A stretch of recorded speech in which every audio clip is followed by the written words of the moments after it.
Halo teman-teman, dengan saya Handika Pratama.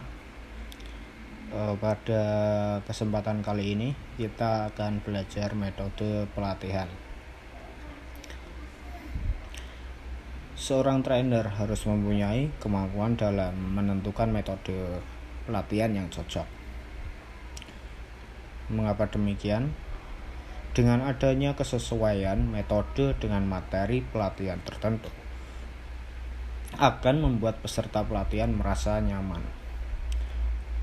Secara khusus, tidak ada aturan yang baku yang mengatakan bahwa dalam sebuah pelatihan harus menggunakan metode tertentu. Namun, hal ini tergantung pada kejelian dan kecermatan trainer dalam melakukan analisis apakah metode yang tertentu yang cocok untuk materi pelatihan tertentu. Ada beberapa hal yang harus diperhatikan dalam menentukan metode yang akan dipakai untuk memberikan pelatihan. Yang pertama, pertimbangan tujuan yang akan dihasilkan. Tujuan seperti apa yang akan dihasilkan dalam sebuah pelatihan tentu saja akan mempengaruhi metode pelatihan yang akan dipilih.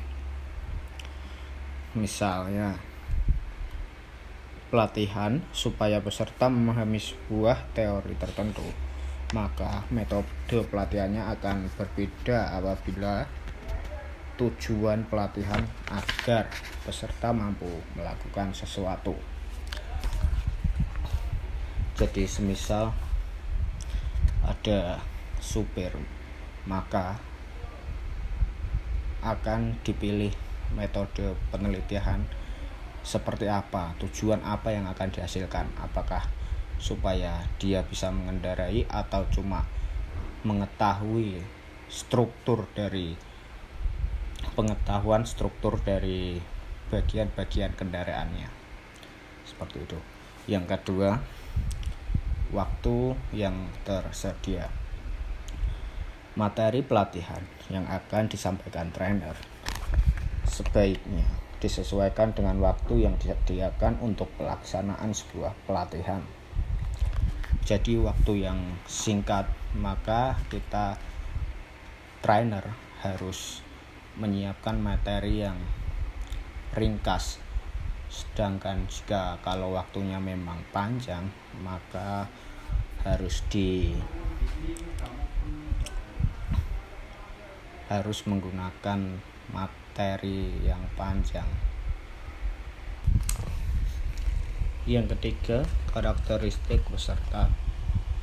Karakteristik peserta akan mempengaruhi trainer dalam menentukan metode pelatihan yang sesuai. Peserta akan merasa nyaman apabila mengikuti pelatihan dengan metode yang sesuai dengan karakteristik yang dimilikinya. Seorang trainer harus benar-benar paham dengan karakteristik peserta, meskipun tidak mungkin apabila metode yang digunakan harus sesuai dengan karakteristik setiap peserta. Namun, paling tidak seorang trainer dapat melihat karakteristik secara umum yang dimiliki oleh peserta pelatihan. Yang selanjutnya, ada beberapa metode pelatihan yang dapat dijadikan pertimbangan bagi seorang trainer dalam menyampaikan materi. Yang pertama, ada metode ceramah. Metode ini lebih banyak menitik beratkan pada kemampuan trainer dalam menyampaikan teori-teori atau dalil-dalil tertentu. Tentu saja dari metode ceramah ini jelas, yaitu supaya peserta mempunyai pengetahuan yang baik tentang suatu hal. Dengan metode ceramah dapat diharapkan pemahaman-pemahaman baru peserta meningkat. Dalam hal ini harus ada hal-hal yang perlu diperhatikan. Yang pertama, waktu yang tersedia cukup lama sehingga apa yang disampaikan trainer lebih dapat mendalam dan membahas sampai ke detailnya. Yang kedua, harus mempunyai informasi yang lebih banyak dibandingkan informasi yang dimiliki oleh peserta, sehingga dalam hal ini trainer akan melakukan transfer knowledge kepada peserta. Yang ketiga, karakteristik peserta lebih banyak pemikir sehingga diajak memahami sebuah persoalan dengan metode ceramah, maka peserta cenderung merasa nyaman.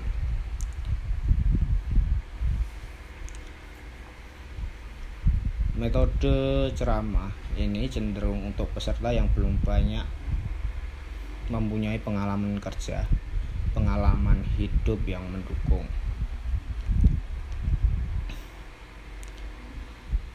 Trainer lebih dominan dibandingkan dengan peserta karena trainer mempunyai tujuan untuk menanamkan sebuah knowledge baru kepada peserta pelatihan sehingga terkesan bersifat satu arah.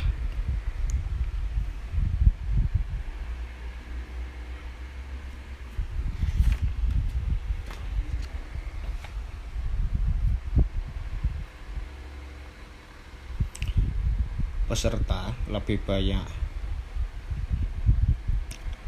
mendengarkan secara aktif apa yang disampaikan oleh trainer, sehingga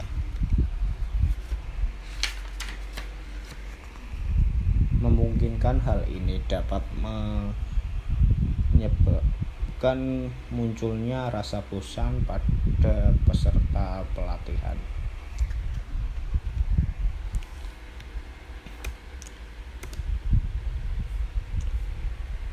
Yang selanjutnya ada brainstorming atau curah pendapat. Metode ini umumnya dipakai dalam sebuah pelatihan dengan pendekatan orang dewasa, merangsang supaya peserta pelatihan mempunyai kemampuan untuk menyampaikan ide, gagasan, pendapat sebanyak mungkin. Yang perlu diperhatikan dalam brainstorming, yang pertama, trainer harus memiliki banyak cara agar dapat memunculkan ide-ide, gagasan, dan pendapat atau pemikirannya. Yang kedua, peserta lebih aktif sehingga trainer lebih banyak diam, mendengarkan, dan mencatat pendapat yang muncul dari peserta. Sebaiknya tidak memberikan penilaian terhadap apa yang disampaikan oleh peserta. Yang keempat dan terakhir, brainstorm tidak menyimpulkan sesuatu, tetapi bila hal itu dilakukan, sebaiknya pembahasan dilakukan oleh peserta sehingga simpulan tercipta dari peserta. Yang selanjutnya adalah diskusi. Diskusi adalah metode yang digunakan untuk melakukan atau membahas suatu persoalan atau kasus. Diskusi dibagi menjadi dua, diskusi kelompok dan diskusi pleno. Diskusi kelompok, pembahasan terhadap suatu persoalan yang dilakukan dalam kelompok-kelompok kecil. Diskusi pleno, pada dasarnya diskusi pleno mirip dengan diskusi kelompok, hanya saja cakupannya lebih luas. Diskusi panel dapat melibatkan pihak luar untuk menyampaikan sebuah persoalan untuk kemudian peserta dapat memberikan tanggapannya. Hal-hal yang perlu diperhatikan dalam diskusi kelompok. Yang pertama, trainer membagi peserta kelompok menjadi kelompok-kelompok kecil yang di dalamnya tidak lebih dari 5 orang dan setiap kelompok memiliki identitas seperti kelompok 1, 2, 3, dan seterusnya. Trainer dapat memfasilitasi kelompok untuk menentukan pemimpin atau ketua kelompok. Jika dalam kelompok tidak ada yang mengajukan diri sebagai ketua atau pemimpin kelompok, trainer dapat menunjuk salah satu dari anggota untuk menjadi pemimpin kelompok.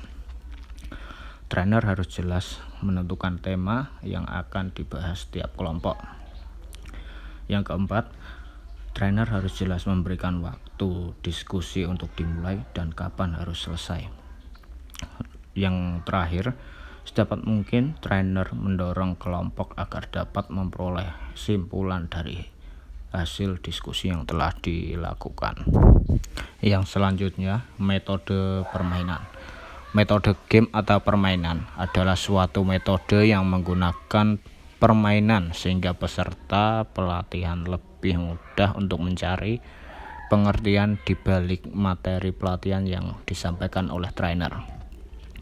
Dalam hal ini, peserta lebih aktif karena harus mengalami sendiri sebelum dia mendapatkan pengertian sendiri. Role play, simulasi, demonstrasi.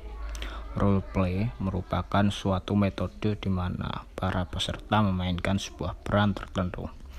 Biasanya, role play sudah disesuaikan dengan masalah real yang terjadi. Yang kemudian, simulasi.